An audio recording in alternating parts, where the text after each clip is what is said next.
Buongiorno a tutti cari amici tifosi rossoneri, benvenuti o bentornati sul canale Milanisti. Si fa un gran parlare delle prime due amichevoli che il Milan ha giocato contro Arsenal e Liverpool, soprattutto di quella vinta per 4-2 contro il Liverpool, e allora andiamo a vedere tatticamente come difende il Milan di Allegri, perlomeno in situazioni nelle quali deve schierare il 3-5-2 come è successo contro il Liverpool. Andiamo a vedere un articolo della Gazzetta Plus che spiega molto bene questa situazione con un'analisi tattica molto dettagliata, quindi andiamo a leggere insieme.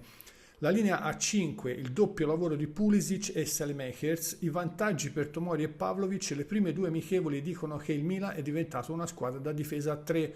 Rivedendo alcune azioni scopriamo come giocano i rossoneri, quindi guardiamo l'analisi tattica di questa partita. Il muro giallo non abita a Dortmund, il Milan visto contro il Liverpool ha colpito per solidità. Le maglie gialle davanti a Maignan si muovono insieme, coordinate e compatte. Risultato? Il Liverpool è arrivato a 1,17 XG, expected goal, i gol attesi in base alle occasioni create, molto sotto le proprie abitudini. Grande impressione nel finale quando i rossi, al netto di un gol piuttosto episodico, non hanno mai dato l'impressione di essere pericolosi. Ma come difende il Milan di Allegri? Quali sono i giocatori più coinvolti? Cerchiamo di capirlo con alcune immagini di Liverpool-Milan. La struttura base. Il Milan di regola si abbassa e si compatta davanti a Maignan, tre linee molto strette, ai centrali Tomori, Ciao e Pavlovic si aggiungono Saelemaekers e Bartesaghi per una difesa a 5. Davanti a loro una linea a 4 molto particolare, Loftus-Cheek rimane molto alto, qualcuno ha detto alla Gullit, come una seconda punta e disturba la circolazione degli avversari insieme a Leao, per poi allargarsi a destra da quarto centrocampista. Pulisic invece rientra da quarto centrocampista di sinistra e compone la linea con Ricci e Fofana. Quando arriverà Modric giocherà qui e semmai c'è da chiedersi come cambierà il Milan, abituato com'è a tenere palla e a giocare spesso nella metà campo offensiva. La struttura quindi molto spesso è da 5-4-1. Gli uomini chiave, Pulisic e Saelemaekers. La stagione di Christian Pulisic non è così semplice da prevedere. Christian Pulisic non ha mai avuto paura di lavorare per la squadra, ma Allegri gli chiede un lavoro molto diverso rispetto al passato. Pulisic non gioca più a destra, ma è tornato a sinistra, zona del campo con cui ha sempre avuto molta confidenza. Soprattutto rientra tanto, fa il centrocampista esterno, se serve raddoppia come ha fatto con il Liverpool in alcune situazioni contro un giocatore potenzialmente devastante come Salah.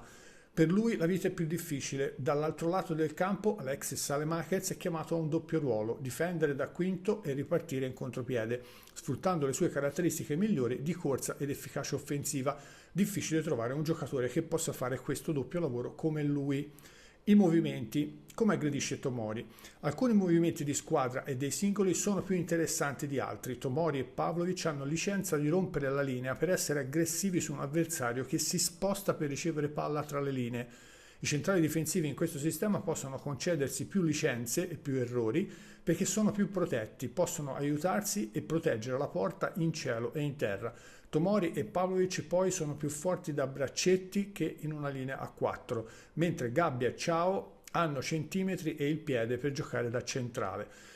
C'è altro oltre alla difesa della porta con un blocco basso e compatto? Sì, il Milan in alcune situazioni, ad esempio quando il Liverpool ha coinvolto il portiere in costruzione, ha alzato il pressing ed è andato a pressare nell'area avversaria quasi uomo su uomo, recuperando qualche pallone in zona pericolosa e, aggiungo io, soprattutto il pallone che ci ha fruttato il quarto gol con Okafor. Il futuro.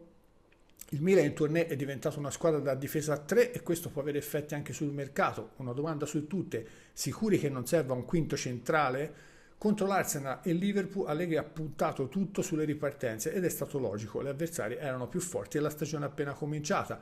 Più complesso capire che cosa succederà contro Bari e Cremonese, le prime due avversarie che il Milan incontrerà a San Siro in partite ufficiali. Il Milan troverà squadre che si chiudono e giocherà in modo diverso, magari con i principi difensivi simili, ruoterà gli uomini per passare a un 4-3-3 con la formazione di Milan-Liverpool, Tomori terzino destro, Ciao e Pavlovic centrali difensivi, Bartesaghi terzino sinistro, Loftus-Cheek, Ricci e Fofana trittico di centrocampo, Saelemaekers esterno di destra, Leao punta centrale, Pulisic esterno di sinistra. Sicuramente Stupignan sarà utile, ma tutto andrà rimodulato dal 4 agosto quando tornerà Santiago Jiménez e ancora di più a fine mese quando dovrebbe arrivare l'attaccante titolare. Il vero Milan si vedrà in quel momento, ma già si intuisce un organismo che si forma, lo scheletro e la difesa. E aggiungo io, e vorrei anche vedere, dato che la difesa è stato il nostro punto debole negli ultimi anni e soprattutto nell'ultima stagione. Da questa analisi tattica fatta molto bene si evincono delle cose fondamentali, si evince la capacità, la lucidità tattica di Allegri che ha saputo utilizzare al meglio i giocatori che aveva a disposizione, si vede la sua capacità di saper leggere l'avversario e saper colpire nei suoi punti deboli neutralizzando quelli più forti. I due elementi le due strategie che hanno fatto la differenza sono state i blocchi con l'uscita, come dice in questo articolo, la rottura della linea difensiva e con l'uscita a volte di Tomori, a volte di Pavlovic sui giocatori del Liverpool che tendenzialmente cercano di ricevere palla tra le linee, diventano pericolosissimi se si girano e non l'hanno mai fatto perché sono stati marcati molto bene, quindi grande lucidità di Allegri e grande abilità dei giocatori nel saper leggere la situazione e soprattutto linee compatte, blocco basso per evitare il gioco alle spalle dei difensori, quindi le imbucate centrali e i contropiedi e grande capacità di saper sfruttare gli spazi lasciati dall'avversario. C'è da registrare un dato veramente incredibile: nel solo primo tempo il Milan ha avuto 8 ripartenze, anche se poi è andato a segnare soltanto una rete, ma come si dice, le occasioni è sempre meglio averle, poi dentro in qualche modo si riesce a buttarla. Per adesso è tutto, spero che questa analisi vi sia piaciuta, ditemi cosa ne pensate nei commenti, ci vediamo nei prossimi video, sempre Forza Milan.